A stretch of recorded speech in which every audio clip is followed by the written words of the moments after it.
Arisan. Kau biar LAS keangkuhan iparku dengan kesuksesan. 3 juta dion untuk Fanny yang mau rekreasi dari sekolahnya. Kalau dia nggak ikut, kasihan nanti kecil hati. Sedangkan temannya ikut semua. Ujar Mas Rino pada adiknya, yaitu suamiku. Aku baru saja keluar dari dapur dan ingin menyambut kepulangan Mas Dion. Malah dia sudah didatangi Mas Rino, kakaknya yang selalu pinjam uang, sangat hafal atau sudah menjadi kebiasaan untuk meminjam, dan hari ini Mas Dion gajian. Aku menghentikan langkah untuk mendengarkan jawaban suamiku. Putriku Della juga bersekolah sama dengan Fanny. Della tadi memberitahu jika uang untuk ikut rekreasi sekitar 1,2 juta, bukan 3 juta, dan boleh membawa ibu jika turut serta. Oke, aku transfer ya mas, ucap Mas Dion menyanggupi. Lagi dan lagi dia meminjami uang untuk Mas Rino. Padahal suamiku cuma staf biasa di kantor dengan gaji 5 juta. Aku juga sedang butuh uang. Mas, aku muncul untuk menghentikan suamiku. Apa Ras? Mas Dion menoleh padaku. Della tadi dapat formulir dari sekolah, ada rekreasi ke puncak. Apa boleh dia ikut? Tanyaku. Memang Della tak pernah memaksa ingin ikut, tapi aku ingin melihat reaksi suamiku. Untuk apa sih ikut rekreasi? Kamu pikir nggak pakai biaya? Bilang sama Della nggak usah ikutan. Di rumah aja, ngabisin duit. Kamu nggak bisa cari uang sendiri, ucap Mas Rino yang justru menjawab. Della juga mau ikut? Tanya Mas Dion. Aku mengangguk dan mengabaikan Mas Rino. Ya mas, sesekali dia mau ikut. Tahun kemarin dia juga nggak ikut, jawabku. Alah, ngabisin biaya aja. Bilang aja ibunya yang mau rekreasi kan? Kamu yang mau jalan-jalan. Tugas Mas Rino mencercaku. Dia selalu menyahut. Maaf Ras, bilang sama Della. Gak usah ikut dulu, mas belum ada uang, ucap Mas Dion. Kamu jadi transfer? Mas Rino bertanya pada suamiku. Dia memastikan seakan takut tidak jadi dipinjami. Kenapa untuk keponakanmu selalu ada? Untuk anak kita kamu gak mau kasih mas? Kekesalan yang tadi aku rasakan, aku tumpahkan juga. Mas Rino itu pinjam padaku. Kamu harusnya memberi pengertian dong pada Della. Jangan terlalu mengutamakan gengsi. Dia tahu kan ayahnya hanya karyawan biasa dengan gaji UMR. Ujar Mas Dion, dan lagi aku harus memberi pengertian. Istrimu ini memang selalu iri dengan keluargaku. Mas Dion menyorotku. Aku ini hanya meminjam pada adikku. Kamu kalau mau uang banyak kerja sendiri, hasilkan uang sendiri. Jangan cuma mengandalkan Dion, ucapnya. Seakan aku ini istri yang tak berguna. Padahal Mas Dion itu wajib bertanggung jawab dengan kebutuhan anak istri. Selama ini juga aku sudah mengalah. Uang habis gajian dipinjam. Belum lagi memberi ibunya. Aku tak keberatan dia memberi ibu, tapi dia hanya memberi sisa gaji. Meminjam? Tapi selama ini apakah pernah dikembalikan? Ucapku pada Mas Rino. Selalu dikembalikan. Kamu jangan sudzon, ucap Mas Dion dan menatap kakaknya. Istrimu gak punya adab, cercanya. Kakak iparku ini pengangguran dan hanya bekerja semaunya. Aku pernah mendengar pembicaraan mereka di rumah mertuaku. Jika Mas Rino tidak pernah membayar hutangnya dan selalu mengundur waktu, hanya janji-janji yang ia berikan, aku meninggalkan ruang tamu. Percuma berdebat. Bu, aku gak usah ikut. Gak apa-apa kok, ujar Della yang ternyata melihat kejadian tadi. Aku meraih tubuh putrinya dan memeluknya. Nanti, jika ibu ada uang kita ikut ya, ucapku. Tadi nenek telepon ibu. Ada apa? Gak tahu. Ibu suruh telepon balik. Ada hal penting, Aku meraih ponsel dan mencari nomor ibuku. "Assalamualaikum," ucapku ketika tersambung. "Waalaikumsalam, nak. Ibu ada apa tadi telepon? Katanya ada hal penting?" Tanyaku. "Tanah milik bapakmu mau dijual. Lahan kosong itu, Bu?" Tanyaku memastikan. "Ya mana lagi, kan bapakmu hanya punya lahan itu."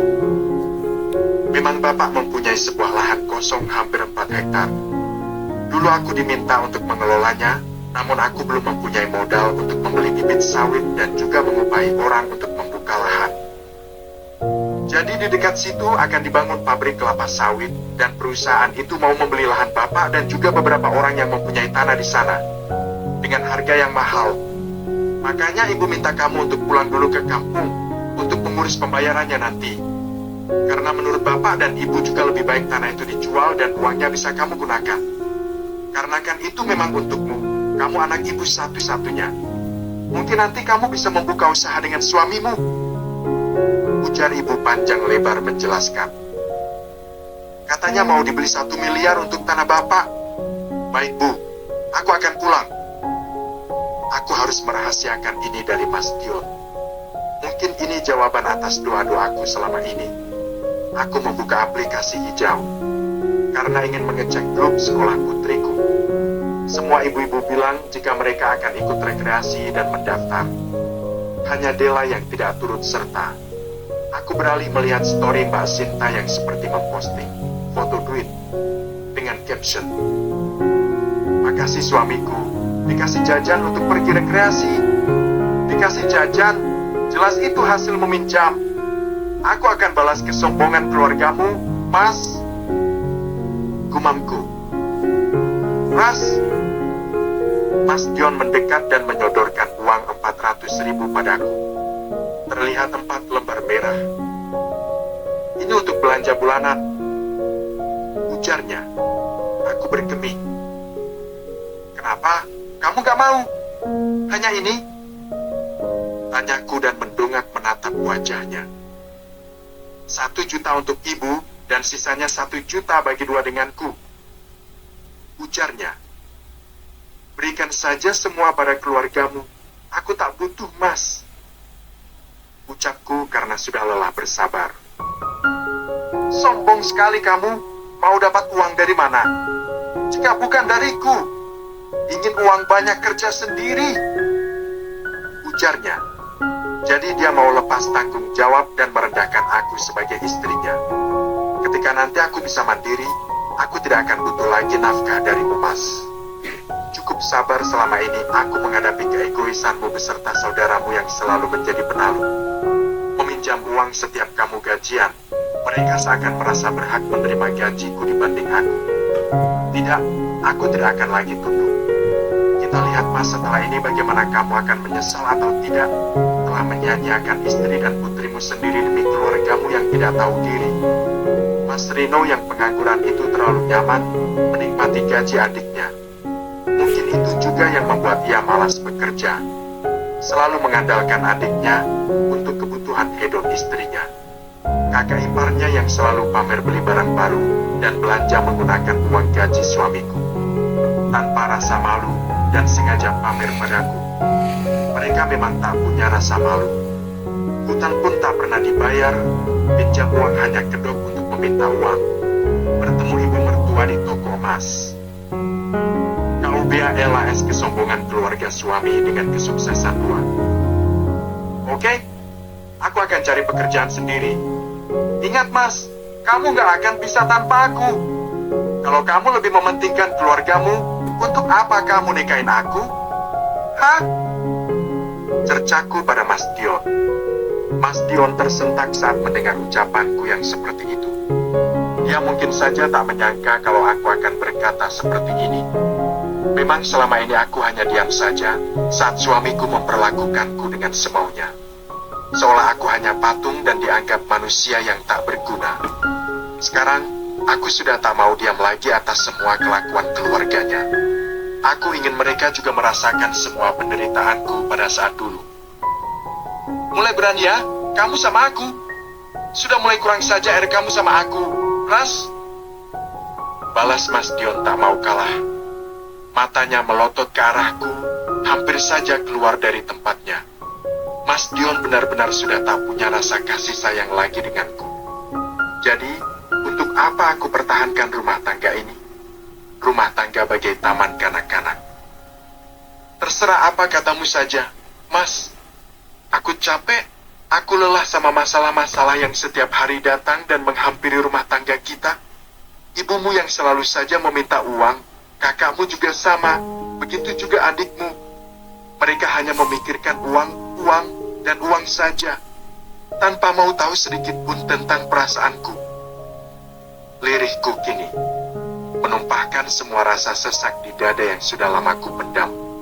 Air mata ini mengalir deras, menatap matanya yang masih memandang tajam ke arahku. Sejenak Mas Dion terdiam. Dadanya kemang kempis, mungkin sedang menahan amarah yang hampir meluap.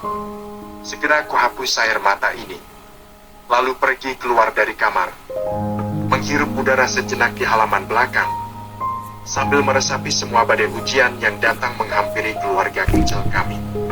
Memang, kata orang kalau pernikahan itu ujiannya jika tidak dari luar, maka bisa jadi dari orang dalam, yaitu keluarga sendiri.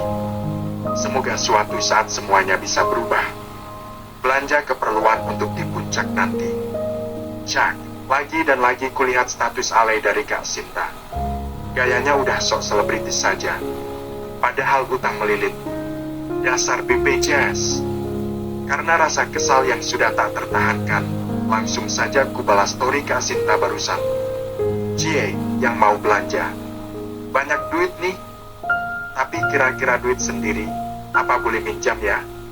Tak menunggu waktu lama, pesan sudah dibaca oleh target, yaitu kakak ipar yang sombong, tapi kere.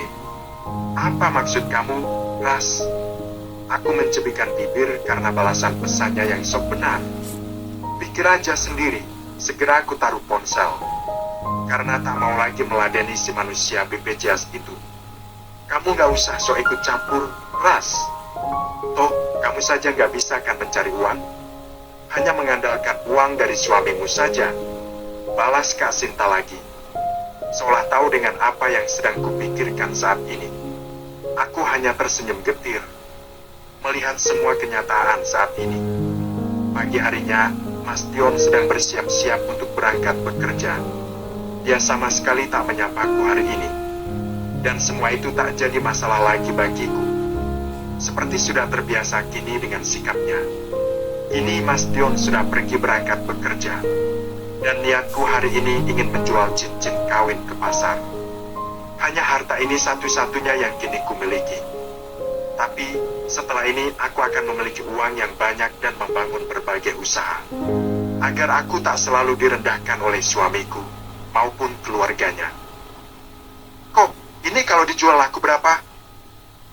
Tanyaku pada si pemilik toko emas.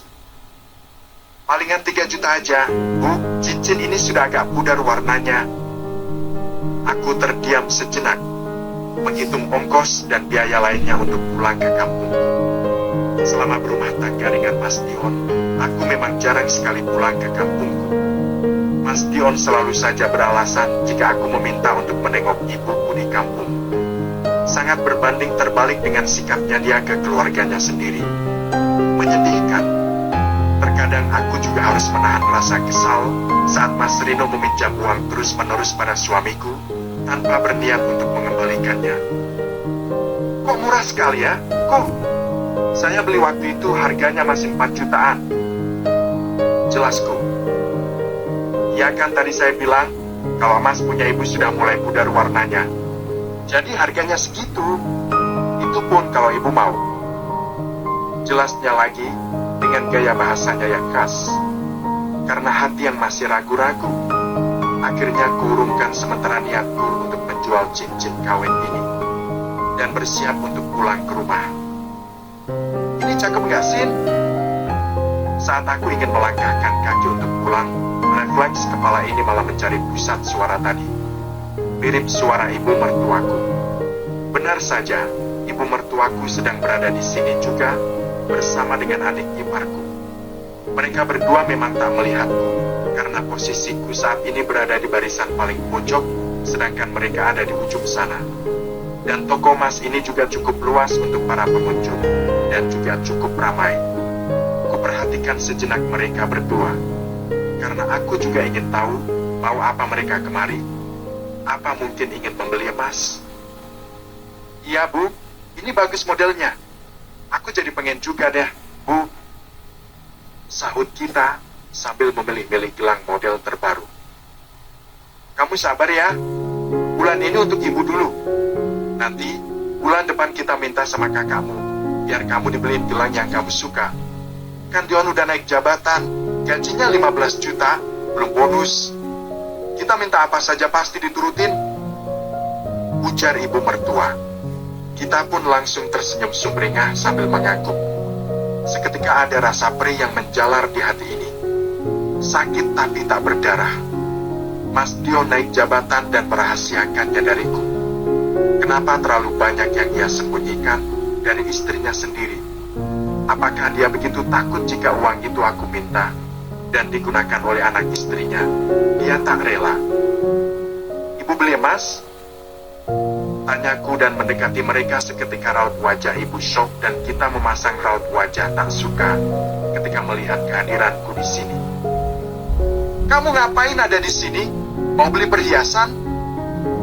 Cecarnya menatapku sinis. Uang dari mana? Tanya dia kembali, yang bukannya menjawab pertanyaanku. Aku ingin jual cincin, bukan beli perhiasan.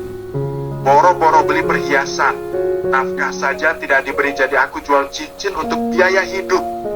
Jaga perkataanmu, sudah diberi nafkah kamu tolak. Kamu ingin mempermalukan suamimu, istri macam apa? Ucap ibu dengan suara yang ditekan dan matanya menyorot tajam padaku. Nafkah 400.000, sedangkan gaji dia belasan juta sekarang. Uang gaji Mas Dian itu hanya untuk keluarganya, bukan untuk anak dan istri. Jadi ibu maklum saja jika aku sampai menjual cincin, ujarku dan meninggalkan tempat itu. Biarlah mereka yang menikmati gajimu, Mas. Jika aku punya usaha sendiri, aku bahkan tak butuh nafkah darimu, pesan kakak ipar.